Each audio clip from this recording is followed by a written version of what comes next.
paying taxes or who are taking the money outside the country. So just like we have the whistleblower thing, we can use that as well. If individuals, I mean, if you see the number of cars on our road, that tells you that, look, taxes can be paid. But what I'm trying to say is that the government can come out with that kind of program as well and say, look, if you're not paying your taxes, if companies are not paying taxes, these are the things. And if you have gone to hide your money somewhere, bring it back home. Otherwise, if you track it, then you have to pay. So there are many ways at which this can be done, but we still have to educate the people, and there must be sanction if you are not doing some of these things. I think people have taken it for granted. You see that companies, people are paying for pension, is not being remitted. People are paying VAT, it's not being remitted. So these are the places whereby we have to begin to monitor those things, and I think now the government, federal government is doing more on that, but we have to do more. But I think all the same, there's need for education on that, and to really motivate the people to go into paying their taxes, because the people have this idea that, look, what has government given to me? Why am I going to pay this tax anyway? I do my borehole, I get my electricity myself, I'm like a government myself, so why do I pay? So until when people begin to see some of those things that will make their life comfortable and to see that we're moving in that direction, then I think it will encourage the people to continue to pay. Okay.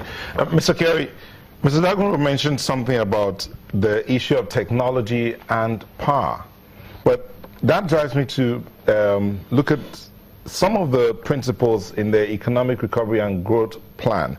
One, tackling constraints to growth, which the executive order signed by the acting president should help to tackle that, even though some people are pointing out some loopholes in some of those orders. Hopefully we'll get there. Leverage the power of the private sector, promote national cohesion and social inclusion, allow market to function, uphold core values of discipline, integrity, dignity of labor, social justice, religious tolerance, self-reliance, patriotism. Those are 5 broad areas of the Economic Recovery and Growth Plan. And it's supposed to run between 2017 and 2020. But if you ask anyone right now, can we locate the 2017 budget within this plan, this broad plan that is so rich and promising? If we look at because of some of the assumptions made in the budget, assuming that, some of the assumptions include the fact that the oil prices will remain about the same thing. Mm-hmm. That the private sector will be able to work with this budget as it is. I believe that there are steps that in the current budget that one can point to. However, there are many areas of concern. I like the ERGP's principles, and for the first time, and in a very long time, Nigerian government is embracing the private sector as a major catalyst for growth, for growing the economy. If you go back 10, 20 years, Nigerian government usually believes that they can build everything.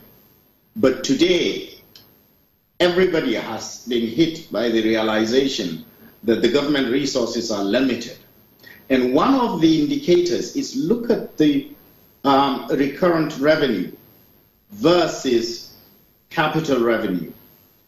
At the federal level, it has historically always been a larger chunk is going to paying of salaries of people who, before this executive order, people who actually are more impediments to growth, and this is probably unfair for me to brush all the bureaucrats as being anti-growth, but majority or many of them have been clogs in the wheel of progress. Now, so we are beginning to see those changes, and as my counterpart had mentioned, a citizen become enthusiastic about paying taxes when they see the roads are being fixed, the hospitals are being fixed, the schools are being built, good teachers are being provided. That's what has happened in Lagos. No one will deny the fact that in the state of Lagos, a lot of tremendous amount of infrastructural and even soft infrastructural projects that have happened, such as electricity in the middle of the night on all the roads. That talks about security and in the process brings in economic development and growth.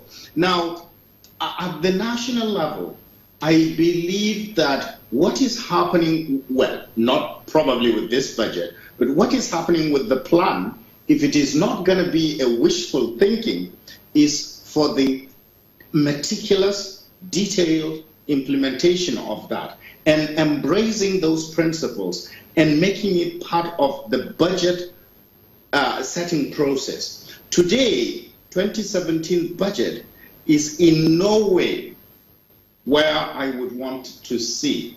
You look at the debt service, it's nearly 1.7 trillion. You look at even the non-oil revenue, it's 1.7 trillion, meaning that all the taxes we collect this year would go to paying our debts.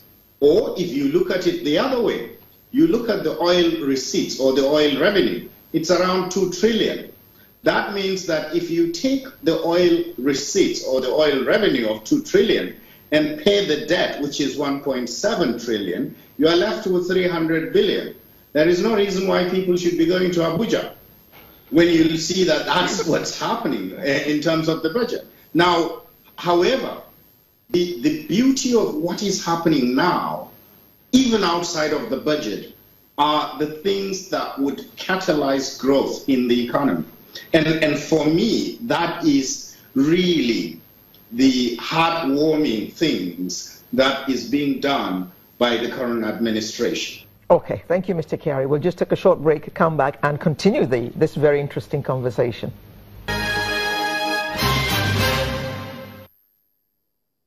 Welcome back. Now, Mr. Kyari, let me ask you this question. How much DFI can we get? How many SMEs can start up in the light of no power? So how much growth are we hoping to have if the situation remains as it is, no power? So I will answer this by looking at the 2017 budget. I think the major chunk of the capital budget, I believe about 529 billion naira was allocated to Power, Works and Housing Ministry. And I would believe that Power would take a big chunk of that. It doesn't mean that Fashola will go out and build power plants. No.